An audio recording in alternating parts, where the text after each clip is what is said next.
Hi, thank you for coming to my channel, the Cleo the Seer channel. I'm Cleo, I'm a psychic, a medium, and a seer, and this is Little Jesus, who is my stand in for the real Jesus, who is my spirit guide, and who is basically directing this show right now and telling me what to tell you. Uh, I do want to thank you for all the comments and interest on my other videos. And please subscribe and like this channel because it helps me to keep on doing this channel on YouTube. And some of the comment, there was one person that commented about that one of the topic was some of the things I do to connect to spirit, which is different than just meditation, because I found right off that I really wasn't very good at that, and so I found different ways to work with that. And one of those was, I think I was talked about vacuuming or being in the shower because I like that white noise that kind of makes it so I can get more focused. I know that doesn't maybe make a whole lot of sense, but that's what it does for me. And this person had mentioned that they do the same thing, and they also they also get input when they're driving. And I thought, I forgot all about that. I do that too. Actually, I have a road that's about 10 miles of straight road, which I call my psychic highway. It's got maybe 3 different stoplights in that 10 miles, and it just works out perfectly. And I'll find myself just talking to myself and saying things like, "What does that mean? And where did that come from?" And since I'm not recording it or anything, when I get home, I generally write it down in a journal and see where it makes some sense. And usually it's so speculative, and I'm like, yeah, well, we'll wait and see what happens. And almost every time, whatever it was I was talking about happens. So anyway, thank you for that input, and thank you everybody for all your input because it's really helpful to me. So, one of the things Jesus wanted me to talk about to you is more about UFOs. The UFOs I talked about the UFOs in Ukraine and how anytime there's some nuclear activity on Earth, the UFOs show up, and they're watching this very closely because their concern is that we could annihilate ourselves with nuclear stuff, whether it be being bombed by another country or by just nuclear accidents. Because as much as we have advanced with nuclear activity on Earth, we we haven't thought it all out about what happens when there's an accident, what happens when things go wrong, and what could we do in the future to prevent that. And I just wanted to say that I had also talked about Russia, who is constantly threatening to uh, to use nuclear bombs. And um, I got to tell you that I don't see the future. I don't see into the future that actually happens. Uh, but I see that it's precarious right now because Putin is an unhinged person. Along with we've got other countries that are just as well, not quite as goofy as Putin, but the Rocket Man guy from the Rocket Man guy. He's siding up with Putin, and he just thinks this is wonderful and great. And hey, let's all get a nuclear bomb going. Uh, I think that it'll be. I think it'll be okay. I think that other countries are watching this just as close as we are, and we have ways to try to prevent this. And I don't see it as because it could be disastrous if they were to do that. It could be very, very bad.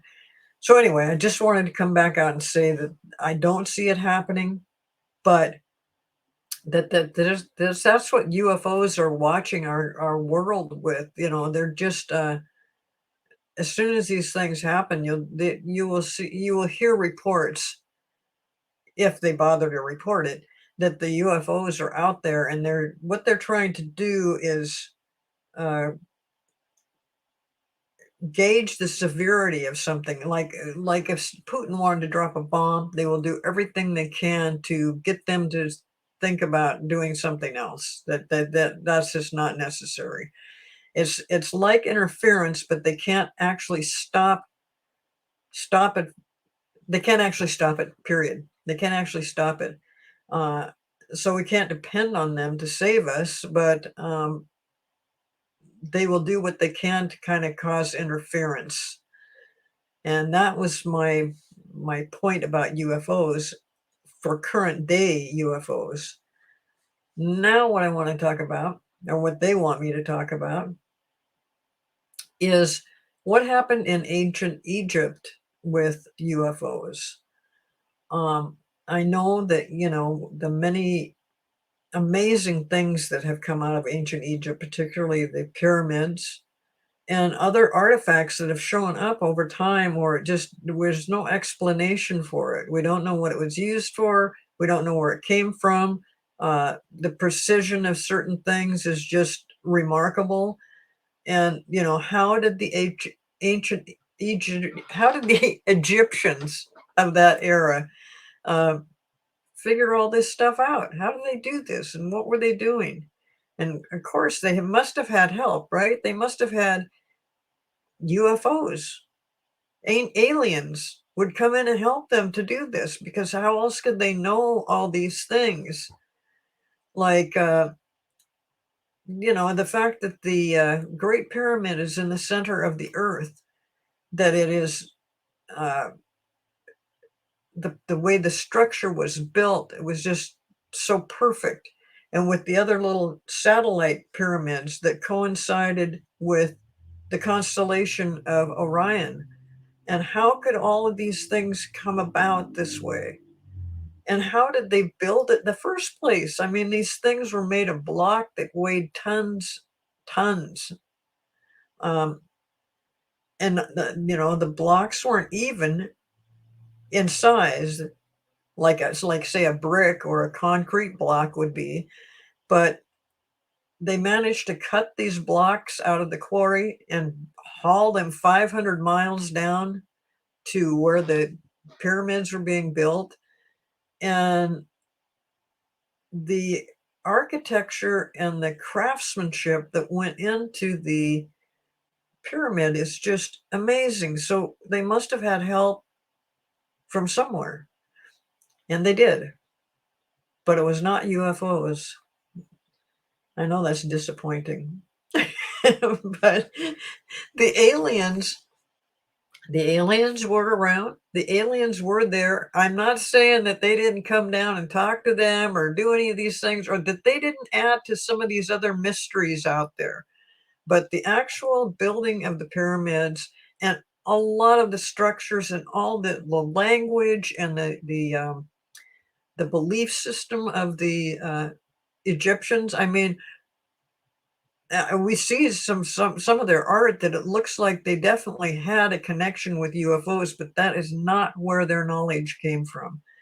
Their knowledge came about over thousands of years by connecting with their spirit guides.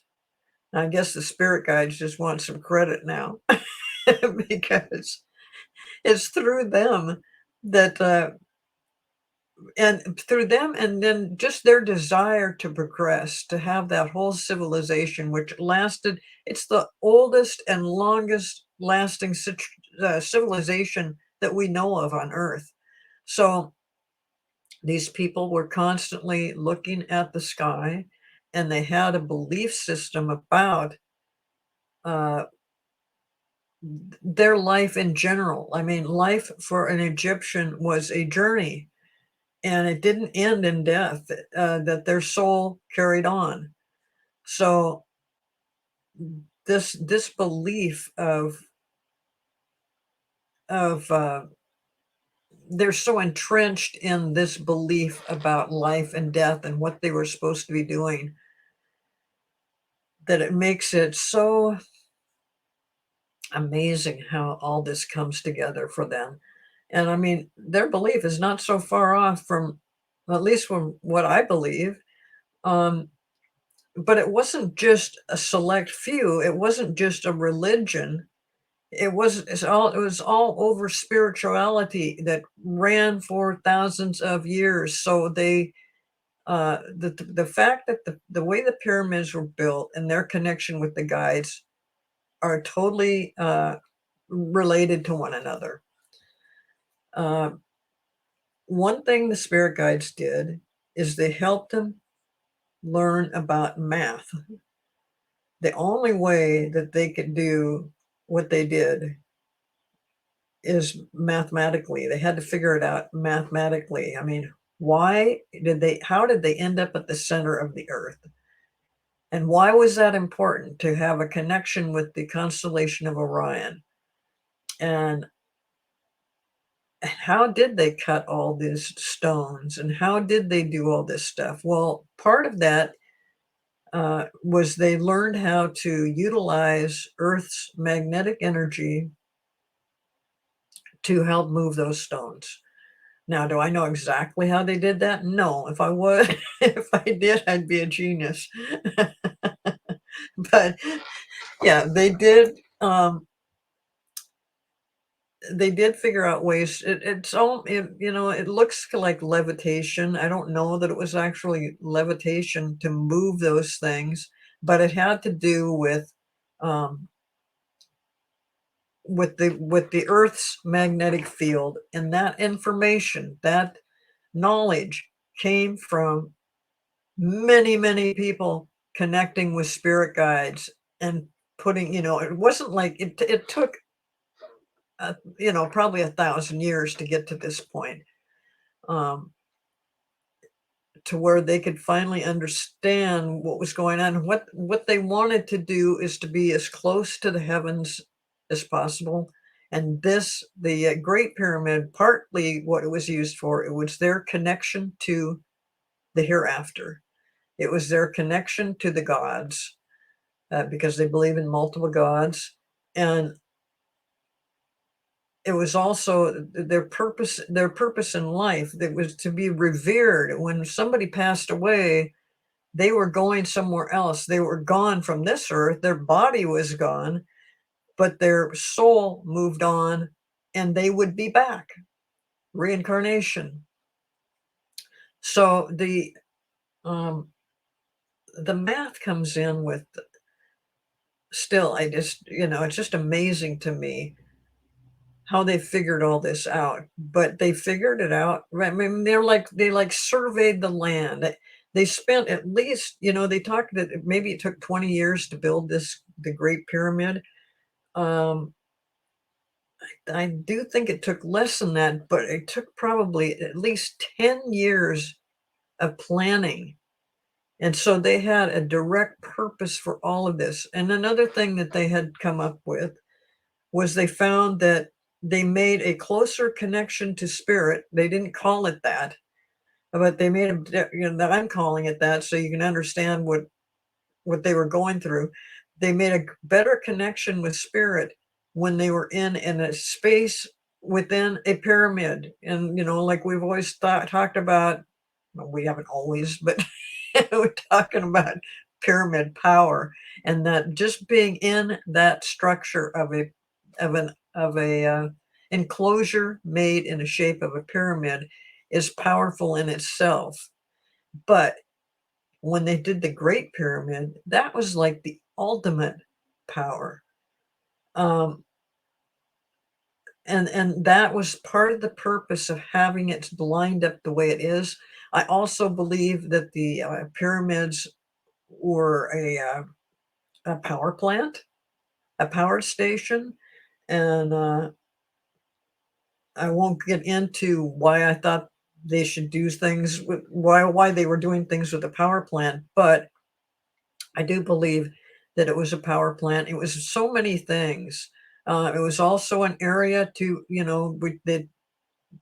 uh, the historians talk about that the pyramids were tombs for the pharaohs and stuff.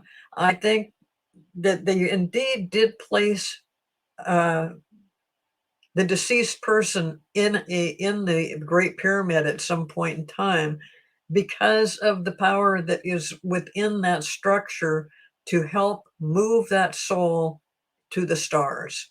They always talked about going to the stars. They didn't talk about the heavens. Uh, that they talked about the stars, and they were constantly looking towards the stars, and really this it was just a life journey. Death was just another part of life. And but it was their desire to constantly make their environment the best they could. And as far as like the people that work on the pyramids, I know there's been stories that they were slave labor and, you know, threatened or beaten or whatever to help carry these huge big stones. First of all, those stones were moved very easily by the power created through the magnetic field.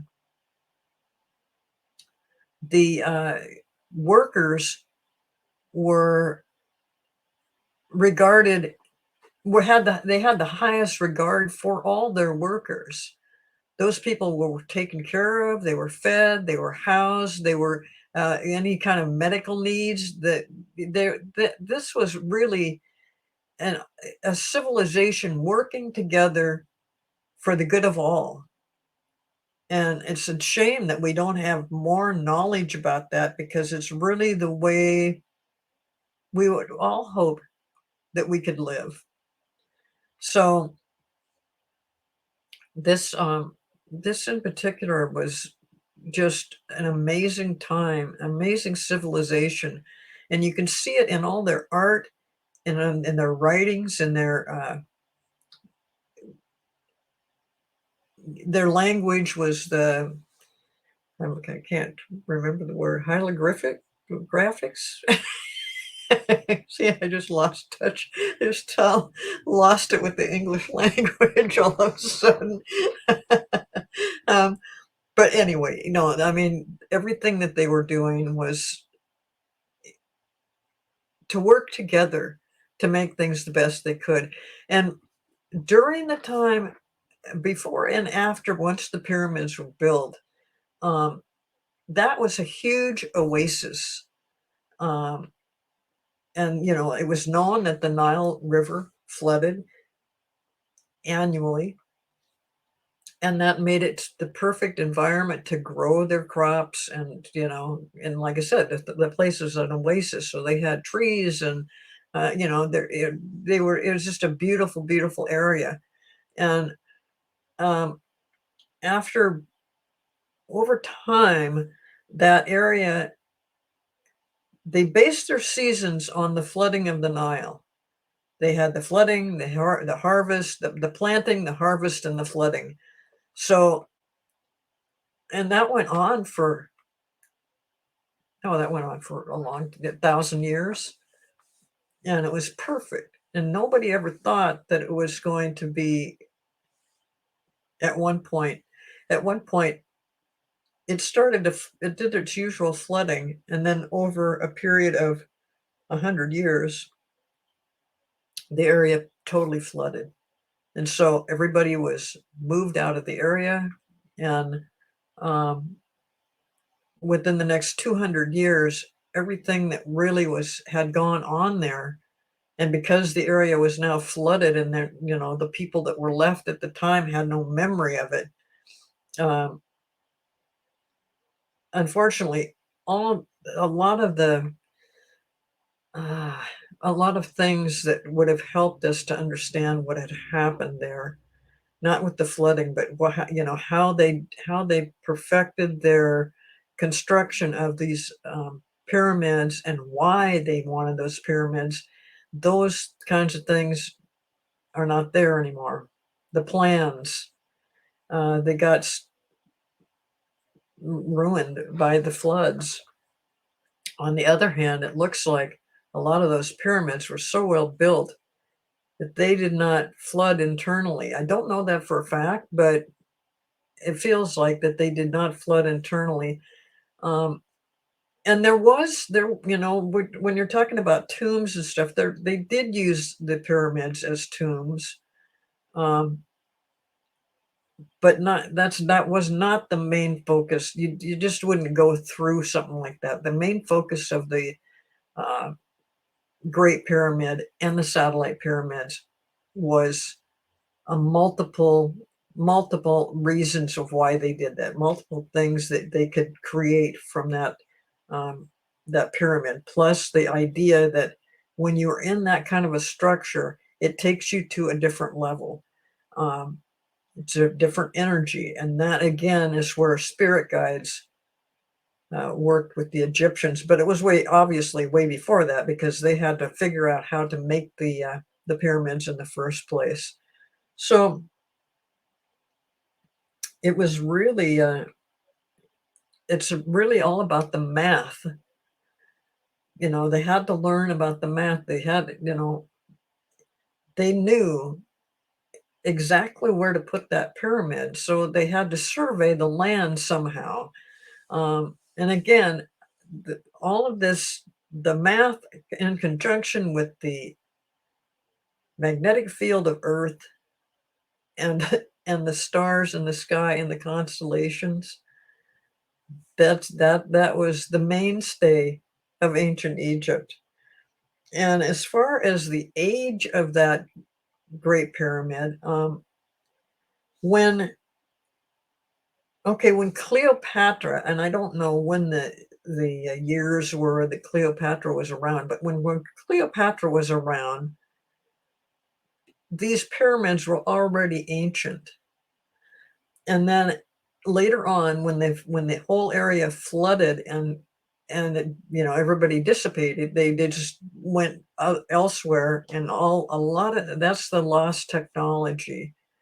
And I used to think, or I thought that I'd been told, that if they kept digging around in those areas of the Great Pyramid and the Sphinx and the satellite pyramids, that underneath there that they would find more information about how this was actually accomplished, because these people were very detail orientated, so they knew exactly what they were doing, and they had it all down on paper or maybe in stone. I think it was on paper, not paper as we know it, but everything was so well thought out. But I think that a lot of that got ruined in the floods. And those floods did last for about 200 years. Before then, the river decided to to go off in a different direction, and that's when finally that area was exposed. And then for I haven't even looked into the timing on that, but for a long time, I mean, there was nothing there, a lot of sand, and then I think it was like in the oh, I hate to guess. Whoever discovered the pyramids finally, and they began to do excavation, and so we could see what was really going on there. But so anyway, I'm sorry to tell you that UFOs did not help create the pyramids. That it was spirit guides that helped the Egyptians over thousands of years to develop into the civilization that they became, which is just amazing, and it's really something we could all learn from. Really just beautiful. I mean, they're just into beautiful things, and you can see it in the art and stuff uh, that we've seen. Like if you've ever gone to the exhibition, it was the King Tut exhibition. I went to that, and I was just like in awe, in awe of what they had done. And that's a small little sample of things that they have done. But uh, I think you'll find as time goes by that a lot of things that we think were UFOs because we can't imagine that a civilization that long ago could have that kind of knowledge. No, they did have that kind of knowledge. They were very, very smart, and they used spirit guides to help guide them to to advance, to advance. Okay, so one other thing I wanted to throw in here. Um, oh well, I didn't. Jesus did. Jesus wants you to know something. It doesn't have anything to do with Egypt, um, but it has to do with him. Apparently, well, Jesus has told me, we were talking about the crucifixion and what he went through, and then I was told later that there's actually a book written about what I'm going to talk about right this minute. I have not read that book. Everything I'm talking about is what Jesus tells me, and if it coincides with that, that's amazing. Um, but I didn't get my information from that. Jesus wanted you to know that at the crucifixion, did he die?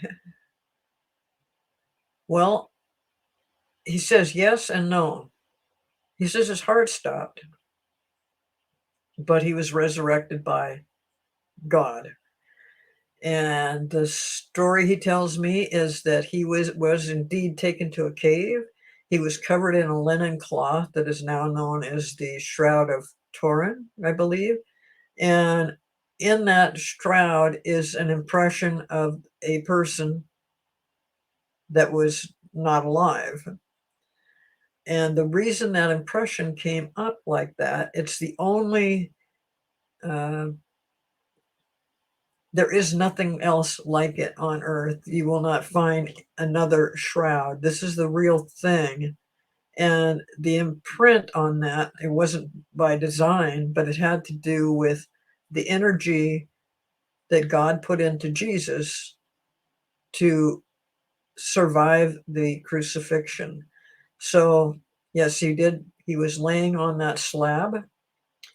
Uh, his disciples and his mother and Mary Magdalene were present, and they helped him to get out of there, and he traveled throughout Europe. In the meantime, the disciples made up stories to let the people know that, yeah, you got him. And he rose up, and we saw him rise up into the sky, which again proved that he was a holy man. Um, but they said that's not really what happened. They just did that to cover for Jesus, to keep him safe, and it worked. And so when they went through their travels through Europe, they weren't sure where they were going. They just knew they had to get away from where they were at. And they finally made it to France, and that's where they settled down. Um, it took a long time of convalescence for Jesus to recover from all of this. Um, Also, Jesus was married to Mary Magdalene, and his disciples stayed with him, I think, for the duration. I mean, they were going to protect him, um, and they did. And so he didn't they didn't tell anybody that, this is Jesus. They called him Joshua, and he no longer talked about the teachings of Jesus and that kind of thing, because it was too dangerous to do that. And God wanted Jesus to be able to experience life on earth, to experience being a husband and a father. And that's what he got to do. Pretty amazing story. Him and Mary Magdalene also had children. and I'm not sure. I've been going back and forth with this. He's been telling me this story for a long time, years. And I keep asking him, I got hung up on this children thing. I said, I wanted to know how many, were they boys or girls or whatever. Um, one time I got twins, and I don't know that that's true. uh, I do get at least two children, and I'm thinking it's a boy and a girl. And he says that's good enough. uh, but anyway, he lived out his life, and he did what, what God wanted him to do, and he needed to experience that just to know what it was like to be a father, what was it like to be a husband, um, and experience that. And now all those people are with him right now. So anyway, he wanted me to tell you about that, so I did. Take it for, you can believe it or not. And if you're interested, and I guess after I've done this, maybe I will try to get the book and find out what the book said, but um, I'm just going by what I was being told. Okay, so I hope you got something out of today's video. Um, I'm I'm still trying to learn how to tell you what I'm being told. It seemed, you would think it'd be so easy, but it's not something I'm really used to doing. So if you see me fumbling around and trying to figure out what I'm trying to say, it's because I'm getting information from Jesus and others, uh, and I'm trying to tell you about it. So anyway, I appreciate you coming, and I appreciate you watching this. And like I said, please subscribe and like, and any comments. I just love that. I love the comments, because it gets me thinking about other things too. So anyway, thank you so much, and I will see you soon.